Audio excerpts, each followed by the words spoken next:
जोहार, मैं कृष्णा कुमार आप सभी का स्टूडेंट चक्रनाची में स्वागत करता हूं। आज के इस विशेष सत्र में हम बात करेंगे सुप्रीम कोर्ट के संविधान पीठ द्वारा दिए गए आरक्षण के संदर्भ में एक महत्वपूर्ण फैसले के संदर्भ में। यह फैसला सर्वोच्च न्यायालय द्वारा अनुसूचित जाति एवं जनजाति को प्रदत्त आरक्षण के संदर्भ में कोटे के भीतर कोटे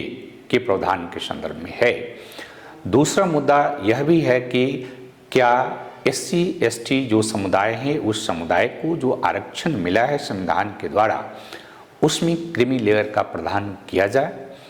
दो मुद्दे हैं, एक तो कोटे के भीतर कोटा और दूसरा SC ST समुदाय को प्रदत्त आरक्षण में भी क्रीमी लेयर का प्रावधान किया जाए, जैसा कि OBC को जो आरक्षण मिला है उसमें क्रीमी लेयर का प्रावधान है। यह जो संविधान पीठ है, इस संविधान पीठ ने जो कि 7 सदस्यीय संविधान पीठ रही है, इस पीठ ने पंजाब सरकार बनाम देवेंद्र सिंह के मामले में एक बहुत ही निर्णायक फैसला दिया है। पंजाब सरकार ने 2006 में एक कानून बनाया, जिस कानून के अंतर्गत उसने अनुसूचित जाति को जो आरक्षण प्रदत्त है उसका 50% भाग जो है वाल्मीकि समुदाय और मजहबी सिखों को प्रदान करने की व्यवस्था की थी, जिसे हाई कोर्ट ने रद्द कर दिया था। और फिर पंजाब सरकार ने सुप्रीम कोर्ट में हाई कोर्ट के फैसले के विरुद्ध चुनौती दिया और इसी मामले में सर्वोच्च न्यायालय के 7 सदस्यीय संविधान पीठ ने 6-1 के बहुमत से यह निर्णय दिया है कि राज्य सरकारों को आरक्षण के संदर्भ में कोटे के भीतर कोटे का प्रावधान करने का अधिकार है। दूसरा कि 4 सदस्यों ने SC ST के जो आरक्षण हैं उसमें भी क्रीमी लेयर का प्रावधान करने की बात कही है। यानी कि जो फैसला आया है उसके मोटे मोटे 2 तथ्य हैं, एक तो कोटे के भीतर कोटा और दूसरा कि अनुसूचित जाति एवं अनुसूचित जनजाति को प्रदत्त आरक्षण में क्रीमी लेयर का प्रावधान राज्य सरकार कर सकती है। अब इस मामले का क्या प्रभाव पड़ सकता है और इस तरह के फैसले क्यों आते हैं? पहला इंपॉर्टेंट चीज है कि आरक्षण का आधार क्या है। आरक्षण भारतीय संविधान में जब प्रथम संविधान संशोधन करके अनुसूचित जाति और अनुसूचित जनजाति को आरक्षण प्रदान किया गया तो उसका मुख्य उद्देश्य क्या था? उसका मुख्य उद्देश्य क्या था कि सामाजिक और शैक्षणिक रूप से जो पिछड़े समुदाय हैं उनको शैक्षणिक संस्थाओं में, उनको प्रशासनिक संस्थाओं में और उनको राजनीतिक संस्थाओं में उनकी उचित भागीदारी प्रदान किया जाए, ताकि वो राष्ट्र की मुख्यधारा में और विकास की मुख्यधारा में उनको शामिल किया जा सके। लेकिन हुआ क्या? समय के साथ आप देखेंगे तो एक तो कि जो आरक्षण अनुसूचित जाति और अनुसूचित जनजाति को प्रदान किया गया है उसके कारण अनुसूचित जाति और अनुसूचित जनजाति में एक इलीट क्लास का डेवलपमेंट हुआ है। वही क्लास उस आरक्षण के लाभ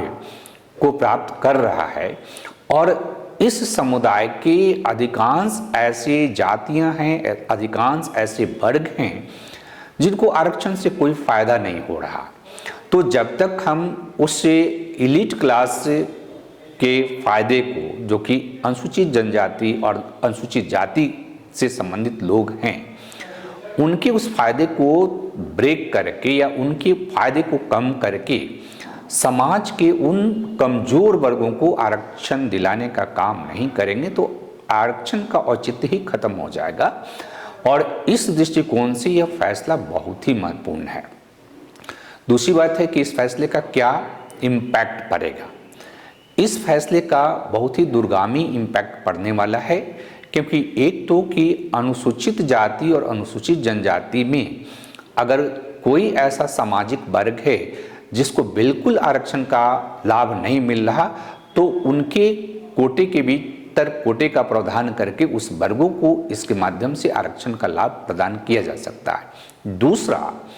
कि क्रीमी लेयर का प्रावधान करके इस वर्ग में जो अभिजात वर्गीय लोग डेवलप कर गए हैं, जो कि आरक्षण का मुख्य रूप से लाभ ले रहे हैं,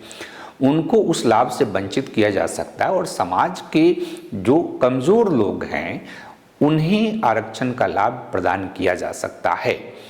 लेकिन तीसरा महत्वपूर्ण मुद्दा, इससे एक और चीज़ यहाँ पर डेवलप होगा, जैसा कि हम लोग देख रहे हैं